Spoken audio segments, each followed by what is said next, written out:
Well, on Friday, The Tablet published a YouGov survey asking people about the power of religious leaders to change views and events. Well, it made rather dispiriting reading for them. 3/4 of those surveyed had never been influenced by a religious leader. 2/3 said they ignored any preaching about personal morality. More than half completely ignored what preachers had to say about matters like poverty, unemployment, or international aid as well. Now, it said there's no point preaching to the converted, but it seems there's now little point preaching to the unconverted either. Have preachers had their day? Not you, sir. Derrick? Yes. You do a lot of street preaching, don't you? What do you say? Do you just shout, or do you have a megaphone? Do you stand on a box? No, we stand on a box. I certainly don't shout.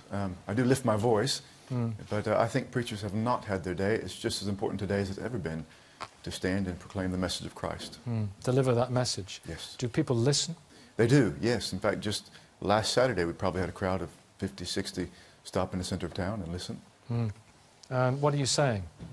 The message that I think that every preacher What's your should opening proclaim. line to attract people?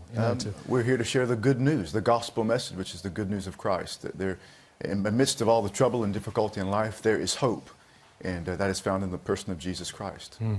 And have you ever converted anyone on the street, do you think, or just created an interest? Yeah, I think the interest is created there. I think people sometimes get the wrong idea about a relationship with Christ. It's something that has to be, the cost has to be counted. It's something that people have to consider about. And we have folks in our church right now who were reached through the street ministry, and though they weren't converted on the street, it led them to coming, visiting our church. It's a process. And seeking, that's right. Well, got Dr. Evan Harris here from the National Secular Society, who badly needs converting on 3 fronts, because he's an atheist, he's secular, but most of all he's a Liberal Democrat. So what would you say to him? The gospel message is universal. It's for everyone. And that's why I think it's such an important thing to preach it everywhere in the world. He's over there. I mean, see, there's nothing wrong with evangelism, actually. And in a free society, people should be free to seek to proselytise as long as they don't interfere with the rights and freedoms of others. What is welcome about this survey is that more and more people are sceptical about arguments from authority, mere assertions of something without evidence. Because I think when it comes to policy, not personal religious belief, that's always going to be personal. When it comes to policy, like some of the issues you mentioned, people should have regard to what the evidence is, not because a person in a priestly frock says so. And so that's a healthy thing. The other thing I think it's important to say, even when it comes to personal religious choice, is that preachers are often hypocrites. I'm not suggesting that of you, no, sir. You're absolutely right. I don't have the evidence. But if you look at some of these American... Some of those American televangelists have been up to some very sort of dodgy stuff. Exactly. In fact, the evidence... You're more likely to be... The hypocrisy applies to everyone. Yeah. But it's a very... You're more likely to be... You're more likely to be hypocritical if you're on television evangelising, asking for people's money when your own sexual morality is dubious. And you see it on politics as well. Nigel Farage, nice guy, says he's a Christian, but he takes this highly un-Christian view of the bad Samaritan. That we must leave people to suffer or only take people if they're Christians, like we were discussing earlier. A wholly un-Christian view. Why is it un-Christian to propose a particular programme, in addition to the UN Convention of Refugees, because it's everything we do, to particularly say Christians in Syria... Listen, can I apply the UKIP principle right now? Let's not look back, let's look forward. We do. We discussed look forward. We discussed that in the last debate. Sir?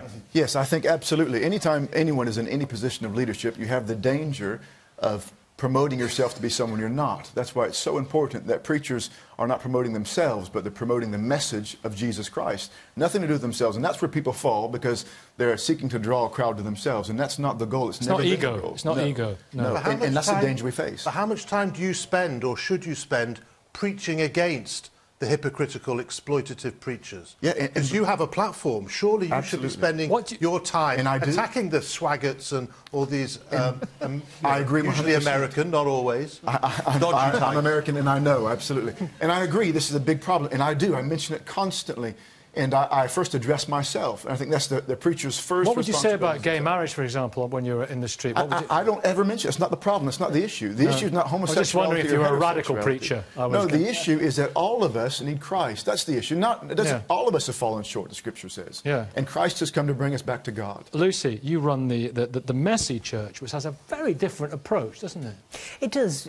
The message is just the same, that Jesus is there and his love is there, but it's just a different way of communicating. So Messy Church is all about exploring the message, getting your hands into it, learning through doing, lots of conversation, doing it in the context of families. So it's not just children on their own, but children in the context of their families.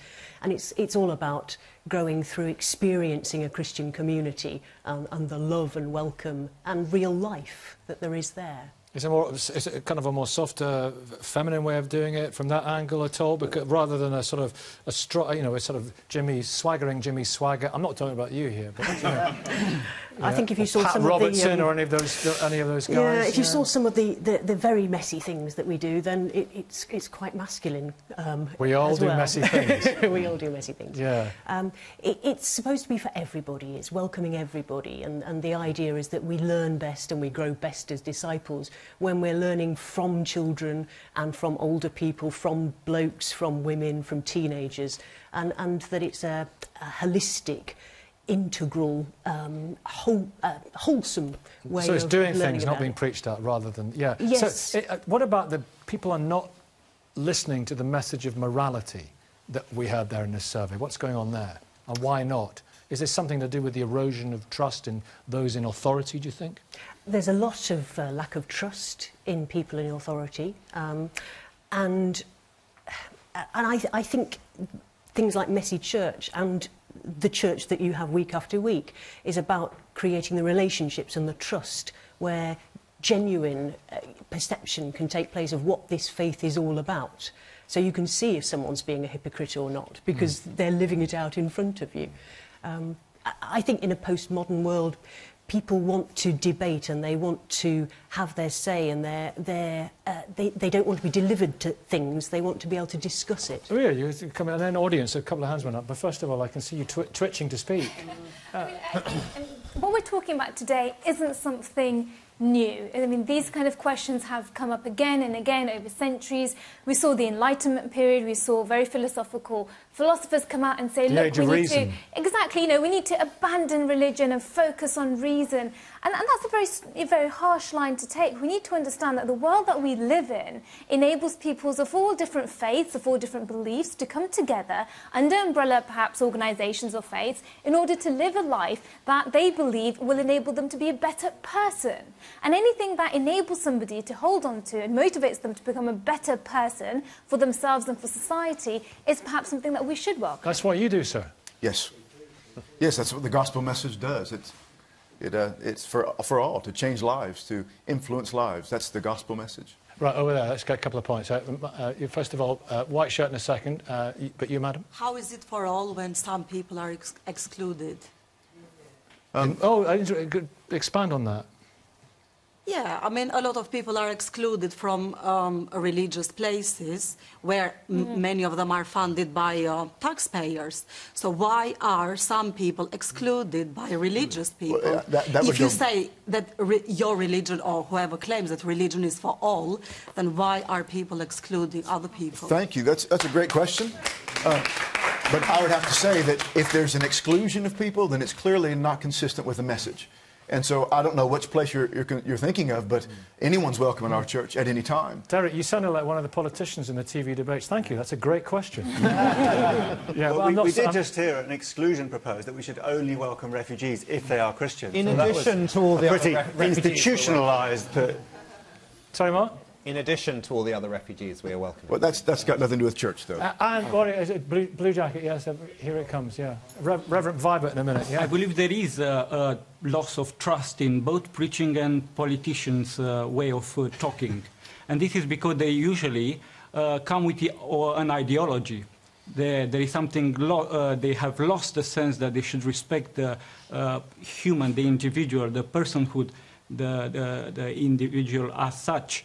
and they present instead of an ideology, and that's why people like you have pointed out are excluded. A suspicion of ideology. That's Simon Weiber. That's interesting as well. But if we think of some of the great charismatic preachers that are Martin Luther King, for example, or Al Sharpton, or Jesse Jackson, they're, you know, whether you have the ideology or not, they're inspirational, aren't they?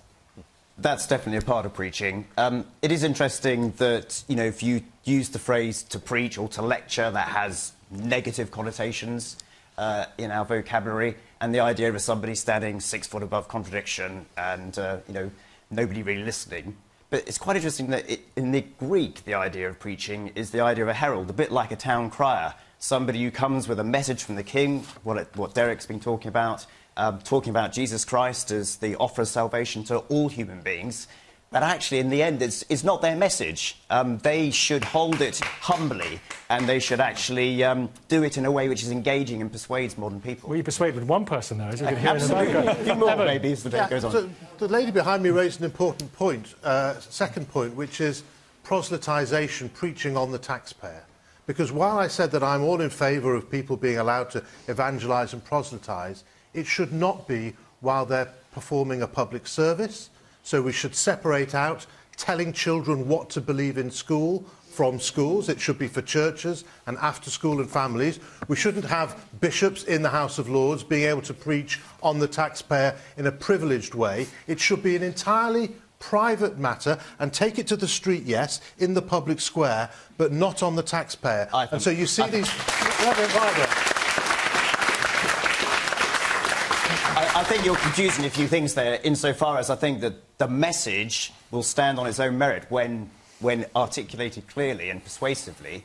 I don't think that's the same thing as proselytising. I think that the idea that you actually say something about Jesus Christ is appealing to people today. I think if you're in a school, you're there to help a process of education. I don't think you should go in and preach in the school. I think there is a lot of ignorance about what Jesus taught and what the Bible is all about. And I'm glad when clergy around the country help educationists. Let me give you an example. Let's say there's a Christian organisation that is delivering a social service, a soup kitchen or a shelter, and that's fine. It shouldn't exclude Christian organisations more than from fine, doing it's good news. It's a good thing. But I don't believe that they should take the opportunity when dealing with those vulnerable people, when funded as part of a public social service, shoving the message to then shove the message and say, you know, we expect you to turn up at this service if you want your bed or your soup. Nadia. I think it's a real shame, actually, that the general hostility towards religion and religious organisations is so pronounced, particularly when, if we think about the Church of England and the stance that it's taken on austerity policies and poverty in the UK. And it's been a really prominent and useful voice in pushing back the tide of welfare cuts and things like that. And I think that that's something, actually, which is part of our cultural and traditional heritage, and we should welcome that. Mm.